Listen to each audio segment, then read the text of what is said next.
2 दिवसापूर्वी माजी आमदार नरेंद्र पवार इकडे आले होते 5 नंबरला आणि त्यांनी असं म्हटले की उल्हासनगर 5 आणि 4 मधून शिवसेनेचा सुपडा साफ करू. यावर काय सांगणार? तसा बदलापूर अंबरनाथला पण सुपडा साफ केलेला आहे, तसा आता उल्हासनगरमध्ये पण. अरे काही लोकांनी जे आहे हे जरी ते माजी आमदार आहे, युतीची आहे, कल्याण डोंबिवलीमध्ये पूर्ण महाराष्ट्रामध्ये युतीच्या नेत्यांनी युतीबद्दल किंवा दुसऱ्या पक्षाबद्दल जेव्हा आपण वक्तव्य करतो हे जिम्मेदारीपूर्वक जे आहे करायला पाहिजे.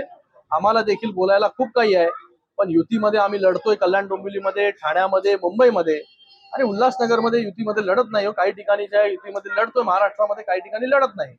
पण सगळ्या वरिष्ठ नेत्यांनी युतीच्या जसं नगर परिषदेमध्ये आपण प्रचार केला की कोणावरही टीका न करता पहिल्यांदा महाराष्ट्रामध्ये अशी निवडणूक झाली की एकमेकांवरती टीका न करता या निवडणुका ज्या आहे महायुतीने जिंकल्या. जास्तीत जास्त जागा ज्या आहेत त्या महायुतीने जिंकल्या.